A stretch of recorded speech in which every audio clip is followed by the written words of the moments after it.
বেগম জিয়ার চিকিৎসার জন্য সচিবালয়ে বিএনপি নেতাদের ধর্ণা, দাবি ইউনাইটেড এয়ার আদালতের নির্দেশ, তাই বঙ্গবন্ধু মেডিকেল ছাড়া উপায় নেই বললেন স্বরাষ্ট্রমন্ত্রী। বোর্ডের থেকে যেই ডিরেকশন আমাদের কাছে আসছে, বোর্ডে যা সিদ্ধান্ত দেবে সেই সিদ্ধান্ত অনুযায়ী আমরা ব্যবস্থা নেব। সিঙ্গাপুরে চিকিৎসাধীন ওবায়দুল কাদেরের 1 সপ্তাহের মধ্যে বাইপাস সার্জারির সিদ্ধান্ত। কিডনি সমস্যা এবং ইনফেকশনটাকে কন্ট্রোল করার পরে they are thinking for the bypass surgery. দেখছিলেন প্রধান শিরোনাম। রাতের সময়ে সঙ্গে আছি আমি হাফসাতুন্নেসা এবং আমি জাফর সাদিক। এবার অন্যান্য শীর্ষ সংবাদ।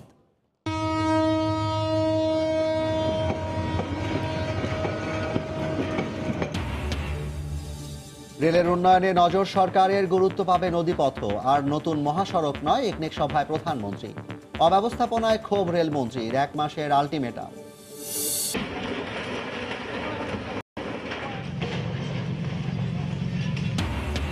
ঢাকার চারপাশের নদী অবৈধ দখলমুক্ত করতে ফের অভিযান।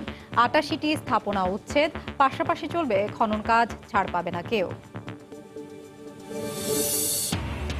7 মার্চ থেকে আবারও উড়বে ছিনতাই চেষ্টায় ক্ষতিগ্রস্ত বিমান ময়ূরপঙ্খী।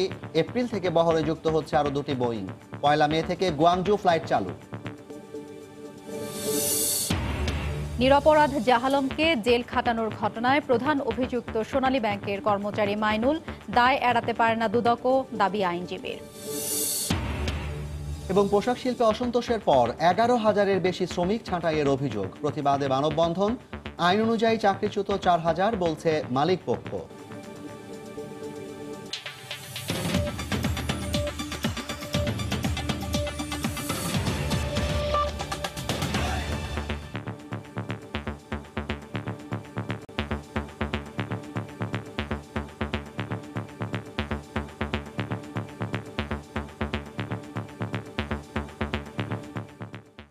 বিএনপি চেয়ারপারসন বেগম খালেদা জিয়ার সুচিকিৎসার দাবিতে সচিবালয়ে ধর্ণা দিলেন বিএনপি নেতারা। ইউনাইটেড হাসপাতালে চিকিৎসা দেওয়ার আবেদন তাদের। মির্জা ফখরুল ইসলামের নেতৃত্বে 6 সদস্যের প্রতিনিধি দলের সঙ্গে সচিবালয়ে বৈঠকের পর স্বরাষ্ট্রমন্ত্রী জানান, আদালতের নির্দেশের কারণে বিএনপি নেত্রীকে বঙ্গবন্ধু মেডিকেল ছাড়া অন্য কোথাও চিকিৎসা দেওয়ার সুযোগ নেই। দুর্নীতির দায়ে দণ্ডিত হয়ে গেল বছরের ফেব্রুয়ারি থেকে কারাভোগ করছেন বিএনপি চেয়ারপারসন বেগম খালেদা জিয়া। কারাগারে অসুস্থ হয়ে পড়ায় কারাভোগের 1 মাসের মাথায় 4 জন বিশেষজ্ঞ চিকিৎসকের সমন্বয়ে গঠিত মেডিকেল বোর্ড নাজিমউদ্দিন রোডের পুরনো কেন্দ্রীয় কারাগারে গিয়ে বেগম খালেদা জিয়ার স্বাস্থ্য পরীক্ষা করে। এরপর গত অক্টোবরের শুরুতে আবারও অসুস্থ হয়ে পড়লে হাইকোর্ট নতুন করে মেডিকেল বোর্ড গঠনের নির্দেশ দেন। আদালতের নির্দেশনা অনুসারে নতুন করে 5 সদস্যের মেডিকেল বোর্ড গঠন করে বঙ্গবন্ধু শেখ মুজিব মেডিকেল বিশ্ববিদ্যালয় হাসপাতাল কর্তৃপক্ষ। এদিকে মঙ্গলবার দুপুরে বিএনপির প্রতিনিধি দল আবারও সচিবালয়ে গিয়ে স্বরাষ্ট্রমন্ত্রীর সঙ্গে দেখা করে বিএনপি চেয়ারপারসনের চিকিৎসার দাবি করেন। তাদের এ দাবি মেনে নেওয়ার আশ্বাস দেওয়ার কথা জানান বিএনপির মহাসচিব। তিনি বলেছেন যে তার সুচিকিৎসার জন্য যা করবার আছে তিনি তা করবেন। আমরা মনে করি যে স্বরাষ্ট্রমন্ত্রী তার কথা রাখবেন এবং তিনি দেশনেত্রী বেগম খালেদা জিয়ার সর্বোচ্চ চিকিৎসার জন্য সর্বোচ্চ ব্যবস্থা গ্রহণ করবেন। তবে এ দাবি নাকচ করে দিয়ে স্বরাষ্ট্রমন্ত্রী জানান, আদালতের নির্দেশে গঠিত মেডিকেল বোর্ডের পরামর্শ অনুসারেই বেগম জিয়ার চিকিৎসার ব্যবস্থা করা হবে। বোর্ড গত 24 তারিখ কারাগারে ভিজিট করেছেন এবং পরীক্ষা নিরীক্ষা করার জন্য তারা আবারও বঙ্গবন্ধু হাসপাতালে তাকে প্রেরণের কথা বলেছেন। সিদ্ধান্ত বাস্তবায়ন করার জন্য আমরা ব্যবস্থা নিচ্ছি। তারা বলেছিলেন যে তাদের ইউনাইটেড হাসপাতালে পাঠানোর জন্য, আমরা আগে নেই সেটাই বলেছি যে আমাদের কোর্টের থেকে যেই ডিরেকশন আমাদের কাছে আসছে, যে বোর্ডে যা সিদ্ধান্ত দেবে সেই সিদ্ধান্ত অনুযায়ী আমরা ব্যবস্থা নেব। জিয়া অরফানেজ ট্রাস্ট দুর্নীতি মামলায় গেল বছরের 8 ফেব্রুয়ারি কারাগারে নেওয়া হয় বেগম খালেদা জিয়াকে। কারাগারে অসুস্থ হয়ে পড়লে বঙ্গবন্ধু শেখ মুজিব মেডিকেল বিশ্ববিদ্যালয় হাসপাতালে 2 দফা চিকিৎসা নেন বেগম খালেদা জিয়া। প্রসূন আশিস, সময় সংবাদ, ঢাকা। হৃদরোগে আক্রান্ত আওয়ামী লীগের সাধারণ সম্পাদক ওবায়দুল কাদেরের বাইপাস সার্জারি করার সিদ্ধান্ত নেওয়া হয়েছে। স্থানীয় সময় 12:30টার দিকে ব্রিফিংয়ে এ তথ্য জানান মাউন্ট এলিজাবেথ হাসপাতালের চিকিৎসক দল। 1 সপ্তাহের মধ্যে অস্ত্রোপচার করা হবে বলে জানিয়েছেন তার সঙ্গে থাকা বঙ্গবন্ধু মেডিকেল বিশ্ববিদ্যালয় হাসপাতালের চিকিৎসক আব্দুল নাসির রিজভী। মাউন্ট এলিজাবেথের হৃদরোগ বিভাগের বিশেষজ্ঞ ডাক্তার ফিলিপ কোহের নেতৃত্বে এরই মধ্যে গঠিত হয়েছে একটি মেডিকেল বোর্ড। তারা জানিয়েছেন, উচ্চ রক্তচাপ সহ কিছু দিকে উন্নতি হওয়ায় ওবায়দুল কাদেরকে দেয়া কৃত্রিম উচ্চচাপ নিয়ন্ত্রণ যন্ত্রের মাত্রা কমিয়ে আনা হচ্ছে। সার্বিকভাবে তার শারীরিক অবস্থার উন্নতি হলেও কিডনি সহ কিছু সংক্রমণ রয়ে গেছে। সংক্রমণ সারিয়ে তোলা গেলে 1 সপ্তাহের মধ্যে বাইপাস সার্জারি সম্ভব বলে জানান তারা।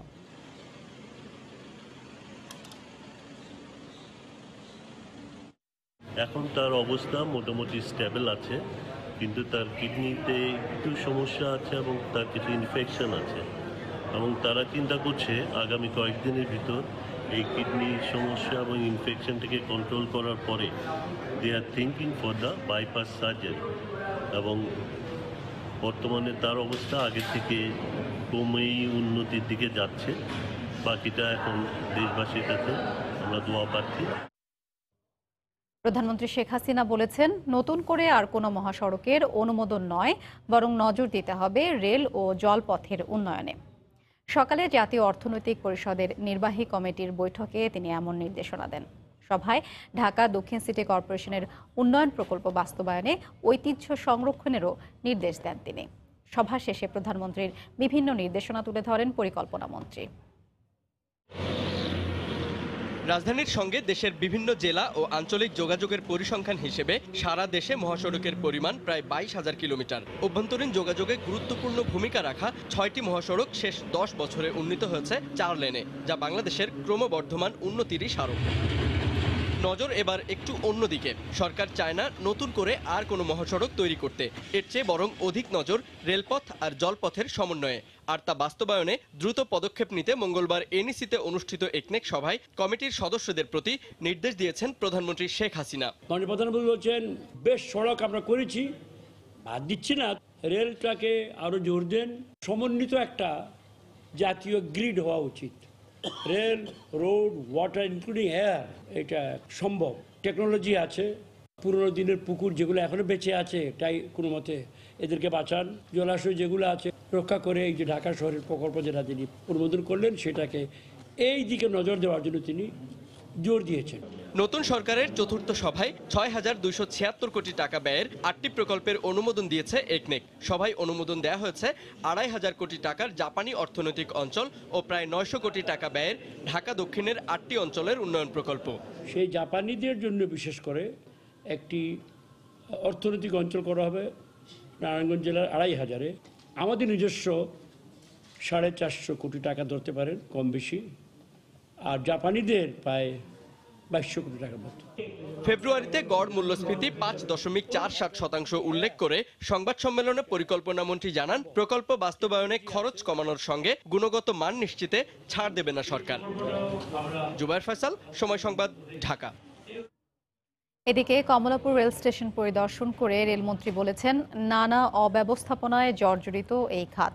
টিকিট বিক্রি সহ সব ধরনের কার্যক্রম নিয়ে অসন্তোষ জানিয়ে আগামী 1 মাসের মধ্যে অবস্থার উন্নয়নে কর্মকর্তা কর্মচারীদের হুঁশিয়ারি দেন তিনি। এ সময় মন্ত্রী আরও বলেন, রেল বিভাগের নানা উন্নয়নে কাজ করে যাচ্ছে সরকার। নানা অব্যবস্থাপনা আর জনদুর্ভোগ সঙ্গে নিয়েই চলছে রেল।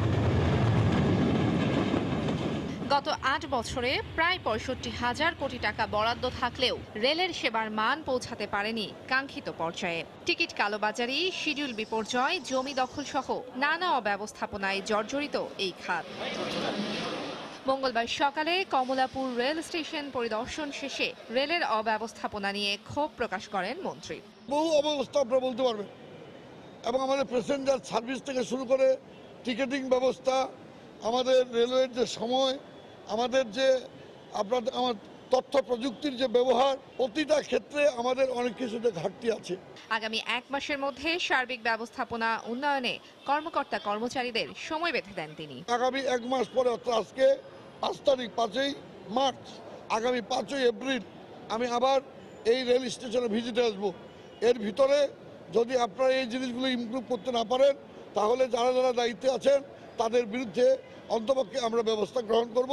রেলওয়ে যাত্রী সেবার মান উন্নয়নের লক্ষ্যে 2011 সালের ডিসেম্বরে আলাদা রেল মন্ত্রণালয় গঠন করা হয়। বর্তমান সরকারের 10টি মেগা প্রকল্পের 2টি রেল খাতের। তাহিয়া রুবাইয়াত, অপলা, সময় সংবাদ, ঢাকা। ছিনতাই চেষ্টায় ক্ষতিগ্রস্ত বাংলাদেশ বিমানের উড়োজাহাজ ময়ূরপঙ্খী ওড়ার জন্য পুরোপুরি প্রস্তুত। বোয়িং এবং বাংলাদেশ সিভিল এভিয়েশনের ক্লিয়ারেন্স পেলে বৃহস্পতিবার থেকে আবার নিয়মিত ফ্লাইট পরিচালনা শুরু করবে বিমানটি। বিকেলে বিমান সদর দপ্তরে এক ব্রিফিংয়ে এই তথ্য জানান বিমানের জনসংযোগ শাখার মহাব্যবস্থাপক শাকিল মেরাজ। 1 মে থেকে বহুল প্রতীক্ষিত চীনের গুয়াংজু রুটে ফ্লাইট চালু করা হবে বলেও জানান তিনি। 24 ফেব্রুয়ারি বিকেলে 148 জন যাত্রী ও ক্রু নিয়ে ঢাকা ছাড়ে বাংলাদেশ বিমানের দুবাইগামী BG147 ফ্লাইটটি। ওরার কিছুক্ষণ পরেই চট্টগ্রামগামী যাত্রী পলাশ আহমেদ খেলনা পিস্তল ও বোমা সদৃশ বস্তু দেখিয়ে বিমানটি ছিনতাইয়ের চেষ্টা করে। এ সময় ঝুঁকি না নিয়ে চট্টগ্রামের শাহ আমানত আন্তর্জাতিক বিমানবন্দরে জরুরি অবতরণ করেন পাইলট। 8 মিনিটের কমান্ডো অভিযানে ছিনতাই কাণ্ডের অবসান হলেও গুলি লেগে ক্ষতিগ্রস্ত হয় উড়োজাহাজটি। আলামত জব্দের পর উড়োজাহাজটি মেরামতের জন্য 27 ফেব্রুয়ারি ঢাকায় নিয়ে আসা হয়। ময়ূরপঙ্খী এখন ওড়ার জন্য প্রস্তুত বলে জানিয়েছেন কর্তৃপক্ষ। ঢাকা থেকে চট্টগ্রাম যাওয়ার পথে ছিনতাই ব্যর্থ চেষ্টা যে বিমানটি নিয়েছিল সেটি আমরা চট্টগ্রাম থেকে ঢাকায় এনেছি এবং এটার প্রয়োজনীয় যে আমাদের মেরামতের কাজ ছিল সেটি সম্পন্ন হয়েছে এবং এটাকে পুনরায় অপারেশনে ফিরিয়ে আনবার জন্য আমাদের উড়োজাহাজ নির্মাতা প্রতিষ্ঠান বোয়িংয়ের সঙ্গে এবং বাংলাদেশ সিভিল এভিয়েশন অথরিটির সঙ্গে আমাদের যোগাযোগ হয়েছে। আমরা আশা করছি আগামী 7 মার্চ এটি আমাদের পুনরায় বহরে যুক্ত হবে এবং নর্মাল ফ্লাইট অপারেশন কার্যক্রম চালু করবে। ব্রিফিংয়ে বিমানের এই কর্মকর্তা জানান এপ্রিলে 6 বছর লিজে বহরে যুক্ত হচ্ছে আরও 2টি বোয়িং 737 উড়োজাহাজ। যাত্রী চাহিদা ও রুট সম্প্রসারণ পরিকল্পনার অংশ হিসাবে মে মাস থেকে গুয়াংজুতে ফ্লাইট চালু করা হবে। এই বছরে আমরা আমাদের বহরে যুক্ত করব 4টি উড়োজাহাজ।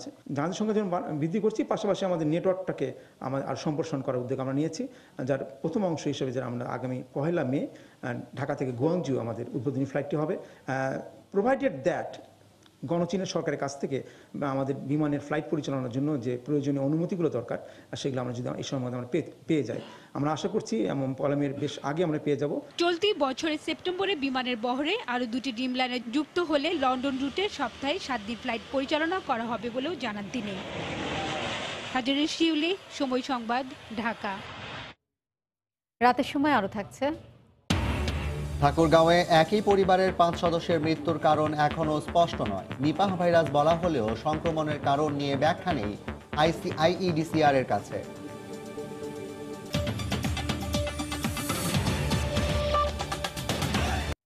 বারো দিনের বিরতি দিয়ে ঢাকার আশপাশের নদী দখলমুক্ত করতে উচ্ছেদ অভিযান শুরু করেছে BIWTA।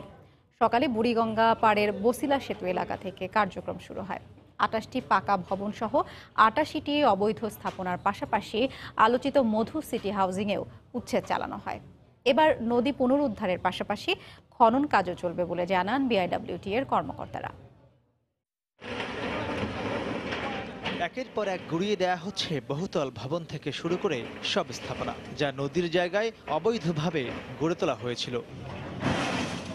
মঙ্গলবার সকালে বুড়িগঙ্গা পাড়ের মোহাম্মদপুর বসিলা ব্রিজের দক্ষিণ পাশ থেকে শুরু হয় BIWTA এর দ্বিতীয় পর্যায়ের অভিযান। এ সময় উচ্ছেদকৃত স্থাপনার মালিকরা তাদের পক্ষে নানা যুক্তি তুলে ধরেন। আমরা সরকারের খাজনা দিতেছি এই বাড়ির 400 বছর আগের জায়গা এটা। এই বাড়ি থেকে আমাদের আরো 60-70 ফিট জায়গা নদীতে ভেঙে চলে গেছে, আমাদের মালিকানা জায়গা। সরকার চাইলে নিতে পারবে, অবশ্যই নিতে পারবে, অ্যাকোয়ার করে নিতে হবে। তবে বুড়িগঙ্গার কেরানীগঞ্জ পাড়ে গিয়ে দেখা যায় দখলের মহোৎসব। মধু সিটি নামের একটি হাউজিং ঝাউচর, বালুচর ও মধ্যেরচর গ্রামের পাশ দিয়ে বয়ে চলা নদীর প্রায় পুরোটা দখল করে হাজার হাজার প্লট তৈরি করে বিক্রি করে আসছিল। এ সময় হাউজিংয়ের প্রায় সব সীমানা পিলার ও স্থাপনা গুড়িয়ে দেয় BIWTA। মধু সিটি নামে একটি হাউজিং আছে, যেটি পোর্ট রোলসের যে বিধান আছে সেই বিধানটা তারা মানেনি। এখানে যে ওয়াল বা অন্যান্য স্থাপনা করার উদ্যোগ আছে সেগুলো উচ্ছেদ করা হচ্ছে। উচ্ছেদের পাশাপাশি আলোচিত সকল অবৈধ হাউজিংয়ের দখল করা নদীর জায়গা খননেও শিগগিরই কাজ শুরুর কথা জানান অভিযানে নেতৃত্ব দেয়া BIWTA এর কর্মকর্তা। আমিন মমিন হাউজিংয়ে কিন্তু ইতিমধ্যেই 5টি এক্সকেভেটর আমরা ভাড়া করেছি। ওখানে একটা ক্যাম্প স্থাপন করা হচ্ছে এবং এই ক্যাম্পে সার্বক্ষণিকভাবে আমরা আমাদের জনবল রেখে, আমাদের সিকিউরিটি রেখে আমরা কিন্তু আপনার এটাকে ওয়াশ আউট করে দেব। পরে আমরা কিন্তু চন্দ্রিমা হাউজিংয়ে আমরা ঢুকবো, এরপরে আপনার ঢাকা উদ্যান। উচ্ছেদ বেগবান করতে শিগগিরই আরও 16টি এক্সাভেটর কেনা হবে জানিয়ে সংস্থাটির বন্দর পরিচালক জানান, নদী দখলমুক্ত করার সময় কারো পরিচয়ই দেখা হবে না। এক্সকাভেটরগুলো যখন আমরা পুরোপুরি পেয়ে যাব তখন দেখবেন যে একেবারে নদী হয়ে গেছে। যেহেতু দেশের প্রচলিত আইন আছে, আমরা নিজেরা আসছি, এগুলো যেখানে যেটা দেখবো আমরা অবৈধ সেটাকে আমরা উচ্ছেদ করে ফেলবো। কতটা অমানবিক হলে প্রভাবশালী দখলদাররা নদী দখলের পাশাপাশি বুড়িগঙ্গার গতিপথই পাল্টে দিয়ে এভাবে হাউজিং গড়ে তুলতে পারেন তা এই চিত্রই বলে দেয়। তাই স্থানীয়রা বলছেন শুধু উচ্ছেদ নয়, পুরো জায়গাটি খনন করে এসব হাউজিং অপসারণ করা না গেলে কখনোই টেকসইভাবে নদী দখলমুক্ত করা সম্ভব হবে না। মাহমুদ রাকিব, সময় সংবাদ, কেরানীগঞ্জ, ঢাকা। রাসায়নিক গুদাম ও কারখানা সরাতে পঞ্চম দিনের মতো অভিযান চালিয়েছে সরকারি টাস্কফোর্স। পুরান ঢাকার বেশ কয়েকটি এলাকায় দুটি আলাদা দল অভিযান চালায়। এ সময় বেশ কিছু গুদামকে জরিমানা করা হয়। এদিকে আরমানিটোলায় র্যাবের অভিযানে মেয়াদোত্তীর্ণ ও নিষিদ্ধ 100 মণ রাসায়নিক দ্রব্য জব্দ করা হয়। জরিমানা করা হয় 11.5 লাখ টাকা। খালি প্লটে তালা দেওয়া দেখে সন্দেহ হয় কর্মকর্তাদের। বাসার মালিককে ডেকে এনে তালা খুলে হতবাক সবাই। হাজারীবাগের এই আবাসিক ভবনের দেয়াল ঘেঁষে রাখা হয়েছে বিপুল সংখ্যক কেমিক্যালের ড্রাম। একসময় এই কেমিক্যালই ছিল বাসার গোডাউনে। অভিযানের সংখ্যায় সেসব বের করে সবার আড়াল করতেই এই পন্থা।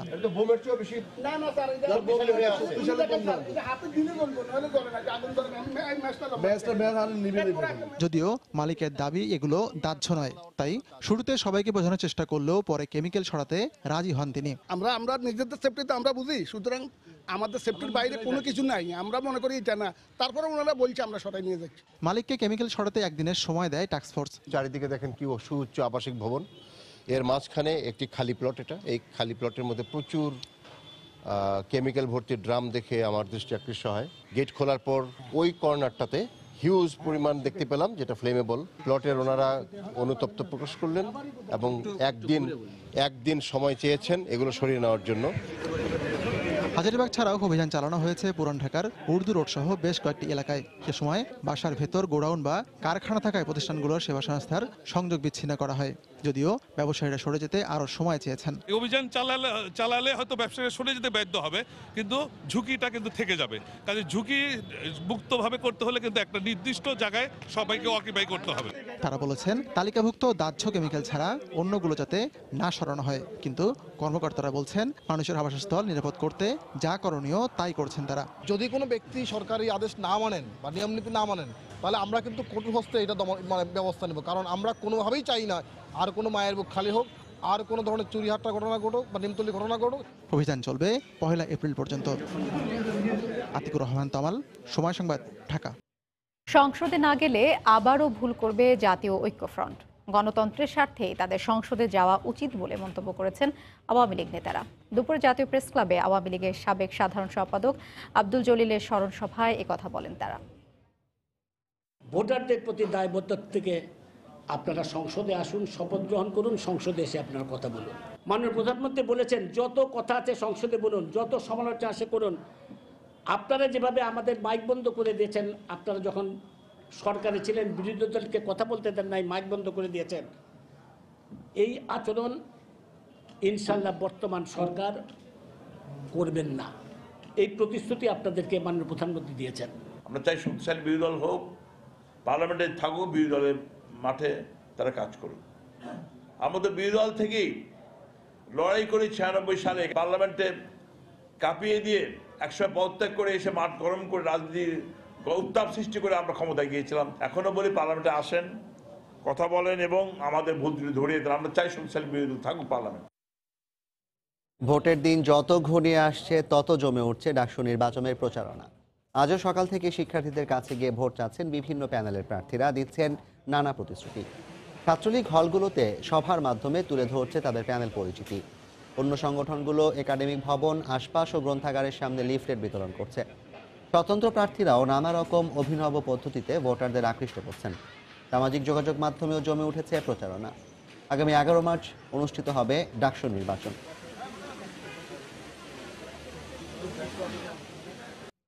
নিরপরাধ জাহালমের 3 বছর কারাবন্দী থাকা নিয়ে চলছে কাদা ছোঁড়াছুড়ি।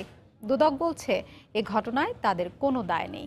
মঙ্গলবার হাইকোর্টে জমা দেয়া এক প্রতিবেদনে দুদক জানায়, ঋণ কেলেঙ্কারির যে মামলায় জাহালমকে কারাগারে নেওয়া হয় সেটি ঘটে সোনালী ব্যাংকের নিকাশ ঘরে, যার প্রধান অভিযুক্ত ব্যাংকটির কর্মচারী মাইনুল।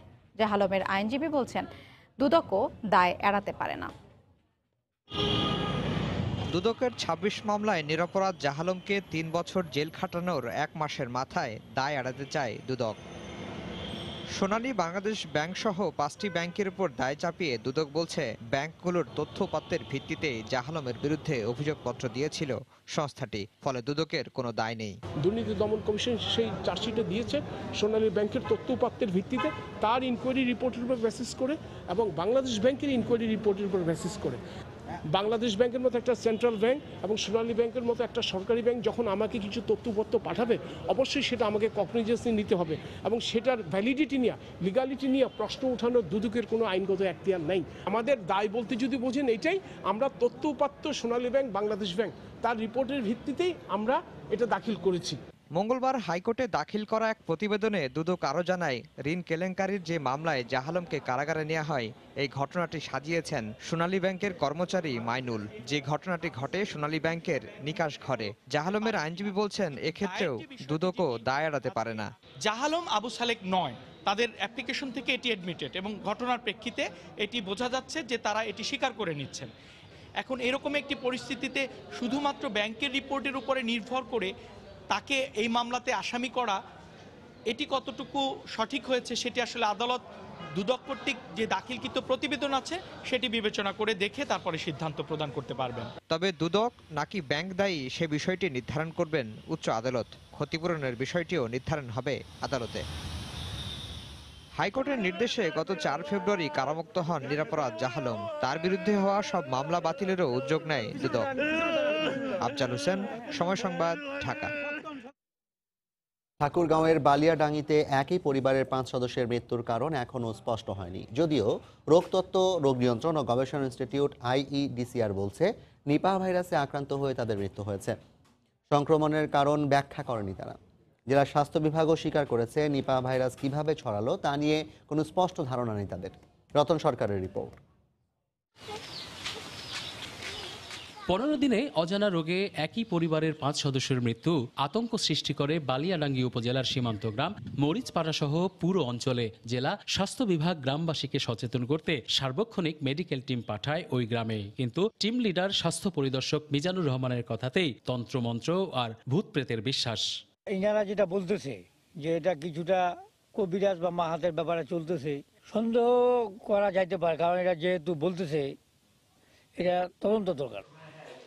25 ফেব্রুয়ারি থেকে 1 মার্চ পর্যন্ত ঘটনাস্থল সহ বিভিন্ন স্থান পরিদর্শন ও নমুনা সংগ্রহ করে রোগতত্ত্ব, রোগ নিয়ন্ত্রণ ও গবেষণা ইনস্টিটিউট IEDCR এর 9 সদস্যের দল। রোববার রাতে সংস্থাটি প্রেস রিলিজের মাধ্যমে জানায়, মৃত 5 জনের মধ্যে 1 জনের শরীরে নিপাহ ভাইরাসের অস্তিত্ব পাওয়া গেছে। তবে কিভাবে হয়েছে সেটা জানানো হয়নি। বলা হয়েছে, অসুস্থ রোগীদের কারো শরীরে নিপাহ ভাইরাস পাওয়া যায়নি। এই ভাইরাস বাদুর ও খেজুর রসের মাধ্যমে সবচেয়ে বেশি সংক্রমিত হয়, তাই কাঁচা রস পান না করার প্রচারণাই চালানো হয়। ঠাকুরগাঁয়ের সিভিল সার্জন সোমবার ব্রিফিং করলেও পরিষ্কার কোনো ধারণা দিতে পারেনি রোগ নিয়ে। স্বাস্থ্য পরিচালকের মতে বড়ই থেকেও এর সংক্রমণ হতে পারে। আসলে আমরা নিজেরাও অনেক ক্ষেত্রে জানতাম না যে নিপাহ ভাইরাস সঠিক কিভাবে ছড়ায় বা লক্ষণগুলো। এখানে বলা আছে যে লক্ষণ নাও থাকতে পারে, সেই ক্ষেত্রে আমরা সন্দেহ করলে বা হিস্ট্রি থাকলে তাকে সরকারি হাসপাতালে প্রেরণ করতে হবে। বড়াই যদি সেই ফলমূলও যদি বাদুর খেয়ে থাকে, সেই বড়াইয়ের খাওয়ার কারণেও এটা হতে পারে। তা আমরা সাধারণত এই দুটো সন্দেহ করছি যে খেজুরের রস থেকে অথবা বড়াই থেকে এটা হতে পারে। এই রোগে উচ্চ মৃত্যু হারের কথা জানিয়ে রংপুর মেডিকেলের পরিচালক এর চিকিৎসা ক্ষেত্রে চরম দৈন্যের কথা জানালেন। যেহেতু ডেডলি ভাইরাস এরকম গুলো ঘটে যায়, হসপিটালগুলো শুধু এই নিপাহ ভাইরাস না, যে কোনো ডিজাস্টারের জন্য হসপিটালের প্রিপারেডনেসটা এখন পর্যন্ত আমাদের ভাবতে হবে। 2011 সালে প্রথম উত্তরের লালমনিরহাটে নিপাহ ভাইরাসের প্রাদুর্ভাব দেখা দেয়। এতে 24 জন আক্রান্ত হয়ে 18 জন এবং পরের বছর জয়পুরহাটে 12 জন আক্রান্ত হয়ে 7 জন মারা যায়। লালমনিরহাট, নীলফামারী, বগুড়া, গাইবান্ধা সহ বিভিন্ন জেলায় 2-3 জন করে মারা গেলেও তথ্য নেই স্বাস্থ্য বিভাগের কাছে। রতন সরকার, সময় সংবাদ, রংপুর। কর্মকর্তা কর্মচারীদের জন্য বরাদ্দ হলেও বসবাসরতদের 80%ই বহিরাগত। ঢাকা শাহজাহানপুর রেলওয়ে কলোনির চিত্র এমনই। মাসে 12 থেকে 18,000 টাকায় প্রতি ইউনিট ভাড়া দিচ্ছেন কর্মচারীরা। এ ধরনের কর্মচারীদের বরাদ্দ বাতিলের দাবি জানিয়েছেন শ্রমিক নেতারা।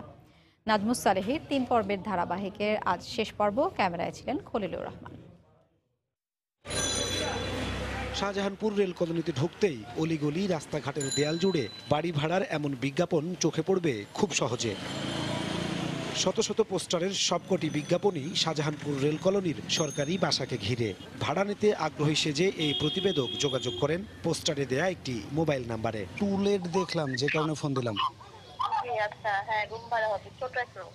মানে এটা কি রেলের বাড়ি নাকি হচ্ছে যে আপনাদের কোয়ার্টার গোলা যে ঠিকানা মতো বি ব্লকের 32 নম্বর বাসায় গিয়ে দেখা যায় বসবাসকারী একজন বহিরাগত। বাসাটি তিনিও ভাড়া নিয়েছেন আরেক ভাড়াটিয়ার কাছ থেকে। এই ফ্ল্যাটটা নতুন 2-2.5 বছর, কিন্তু মানে বিল্ডিং এ 4-5 বছর যাব। এটা রেলের উনি থাকে না, তো উনি না থেকে মানে ভাড়া দেয়, আমরা ভাড়া নিয়ে আসি আর কি। বি ব্লকে 8টি ইউনিট বিশিষ্ট এমন বাসা রয়েছে 50টি, যার প্রায় সবকটিতেই বসবাস করেন বহিরাগতরা। বাসা ভাড়া দিছে পুরো ফ্ল্যাট একসাথে একবারে, মাস শেষ হয় টাকা নেওয়া যায়। আমরা 17,000 টাকা ভাড়া দিই, থাকি 3 বছর হয়েছে। প্রতি মাসে 7,000 টাকা ভাড়া। কার কাছে ভাড়া নিয়েছেন বাসাটা? ওই যে পাশে পুলিশ, হ্যাঁ পুলিশ। 3 কক্ষ বিশিষ্ট প্রতি ফ্ল্যাটে গ্যাস, পানি আর বিদ্যুৎ সবই সরকারি, ফলে ভাড়ার অভাব হয় না রেল কলোনিতে। ভাড়াটিয়াই বেশি, কারণ এইসব এলাকায় এলওটিরা থাকে না। আমি যে বিল্ডিং এ থাকি ম্যাক্সিমাম ভাড়াটাই বেশি, এখানে বাইরের এলাকা কম। 1 লাখ 2 লাখ টাকা অ্যাডভান্স দিয়ে, যেমন আমি 50,000 টাকা দিছি। অথচ রেলের অনেক কর্মচারী আবাসিক সংকটে ভুগছেন। এমন দাবি করে রেলের শ্রমিক নেতারা বলছেন, যারা বসবাস করছে না তাদের বরাদ্দ বাতিল করা হোক। যারা বাসা থাকার ইচ্ছেই নাই তাদেরকে আমি মনে করি তারা বাসা না নেওয়াটাই বেটার। ওইটা বিকল্প যারা প্রাপ্য আইনগত তারা পাবে। দেশের সব রেল কলোনির একই রকম পরিস্থিতি স্বীকার করে সমন্বিত উদ্যোগ নেওয়ার আশ্বাস রেলমন্ত্রীর। আপনি যেটা বললেন এটা হলো almost all over the country, not only Shahjahanpur colony. রেলের সম্পত্তি যাতে রেল সঠিকভাবে ব্যবহার করতে পারে তার পরিকল্পনা এবং ব্যবস্থা নিয়ে আমরা আগাবো। দক্ষিণ শাহজাহানপুরে 25 একর জায়গা নিয়ে গড়ে ওঠা কলোনিতে 4 তলা ভবন রয়েছে 108টি। নাজমুস সালেহী, সময় সংবাদ, ঢাকা।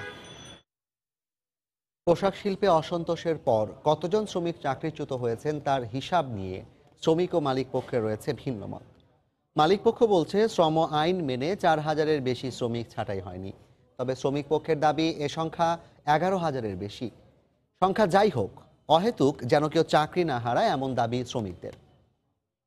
11,000 বা কোনো লেবার সাইড থেকেও বলা হচ্ছে 11,000-এর উপরে লোককে টার্মিনেট করা হয়েছে। আমি বলেছি যে আমার এটা 4,000-এর নিচে। পোশাক শিল্পের মালিকদের সংগঠন বিজিএমএ এর এমন বক্তব্যের একদিন পর মঙ্গলবার সকালে শ্রমিক সংগঠন ইন্ডাস্ট্রিয়াল বাংলাদেশ কাউন্সিলের ব্যানারে চাকরিচ্যুতি ও মামলা হুমকির প্রতিবাদে মানববন্ধনে জড়ো হন বেশ কয়েকটি কারখানার শ্রমিকরা। তারা দাবি করেন, গেল বছরের ডিসেম্বর থেকে চলতি বছরের জানুয়ারিতে চলা শ্রমিক অসন্তোষের জেরে চাকরি হারিয়েছেন 1,700 কারখানার প্রায় 12,000 শ্রমিক। সাভার, আশুলিয়া, গাজীপুরের বিভিন্ন থানায় 34টি মামলার আসামি প্রায় 3,500 শ্রমিক।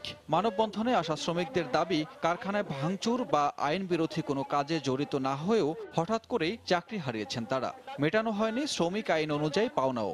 এখন আমার চাকরি করছে, কোনো বেতন দেওয়া হয় না। এখন ফ্যাক্টরিতে আমরা যে কোনো স্টাফের সাথে খারাপ ব্যবহার করবো এটাও করে নাই কেউ। তাদের যে আমরা কোনো ভাঙচুর এটা কোনো কিছু করে নাই। তারা আমাকে ফ্যাক্টরিতে ছুটি হয়েছে 4:30টায়, আমরা বাসায় যাচ্ছি। পরের দিন ফ্যাক্টরিতে গেছি, গেটে পুলিশ দ্বারা আমাদেরকে অ্যারেস্ট করাইতেছে যে তোমাদের নামে মামলা হয়েছে। আমাদের বেতন বেশি দেখে আমাদের এইভাবে হেস্তস করতেছে, আমাদের নামে মিথ্যা মামলা দিয়ে দিছে। মামলা প্রত্যাহার, গ্রেফতার শ্রমিকদের মুক্তি, চাকরিচ্যুত শ্রমিকদের হয়রানি না করে কাজে পুনর্বহালের দাবি জানিয়েছেন শ্রমিক নেতারা। বিজিএমই যেভাবেই বলুক, কোনোভাবেই কোনো এই ছাঁটাই বা চাকরিচ্যুতি আইনমত হয় নাই। হামিমের মামলা হয়েছে, সেখানে শত শত শ্রমিক অজ্ঞাত আসামি। উনি নিজে বলছে যে আমার এখানে 30টা ছেলে মাত্র ডিস্টার্ব করছে। তাহলে 30 জনের নামে যদি মামলা হতো তাহলে আমরা ধরে নিতাম মামলাটা ঠিক। অজ্ঞাত আসামি হাজার হাজার কেন, এটা আমাদের প্রশ্ন। মানববন্ধনের পর দাবি নিয়ে 5 সদস্যের প্রতিনিধি শ্রম প্রতিমন্ত্রীকে স্মারকলিপি দিয়েছেন। দাবি মানা না হলে নারায়ণগঞ্জ, গাজীপুর, সাভার, আশুলিয়ায় শ্রমিক সমাবেশ করার ঘোষণা দেন নেতারা। সানবির রূপল, সময় সংবাদ, ঢাকা। বৃহস্পতিবার থেকে 100 টাকা মূল্যমানের নতুন নোট বাজারে ছাড়ছে বাংলাদেশ ব্যাংক। কেন্দ্রীয় ব্যাংকের এক সংবাদ বিজ্ঞপ্তিতে এ তথ্য জানানো হয়েছে। এতে বলা হয়, নতুন নোটের নকশা, রং ও অন্যান্য নিরাপত্তা বৈশিষ্ট্য অপরিবর্তিত থাকবে। তবে এতে বার্নিশের প্রলেপ দেওয়া হয়েছে, ফলে নোটের স্থায়িত্ব বাড়বে, ময়লা কম হবে, এমনকি নোটের ওপর কলম দিয়ে লেখা কঠিন হবে। বিজ্ঞপ্তিতে আরও বলা হয়, নতুন নোটের পাশাপাশি প্রচলিত 100 টাকা মূল্যমানের অন্য নোটও বৈধ ব্যাংক নোট হিসেবে চালু থাকবে। এ পর্যায়ে শীর্ষ সংবাদ জানিয়ে দিচ্ছি আরেকবার। বেগম জিয়ার চিকিৎসার জন্য সচিবালয়ে বিএনপি নেতাদের ধর্ণা, দাবি ইউনাইটেডে নেয়ার। আদালতের নির্দেশের কারণে বঙ্গবন্ধু মেডিকেল ছাড়া উপায় নেই বললেন স্বরাষ্ট্রমন্ত্রী। ওবায়দুল কাদেরের বাইপাস সার্জারির সিদ্ধান্ত 1 সপ্তাহের মধ্যে হবে অস্ত্রোপচার, জানিয়েছেন সিঙ্গাপুরের মাউন্ট এলিজাবেথের চিকিৎসকরা।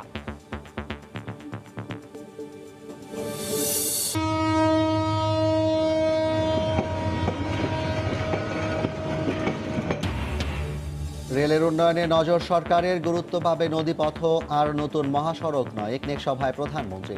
অব্যবস্থাপনায় ক্ষোভ রেলমন্ত্রীর, 1 মাসের আলটিমেটাম।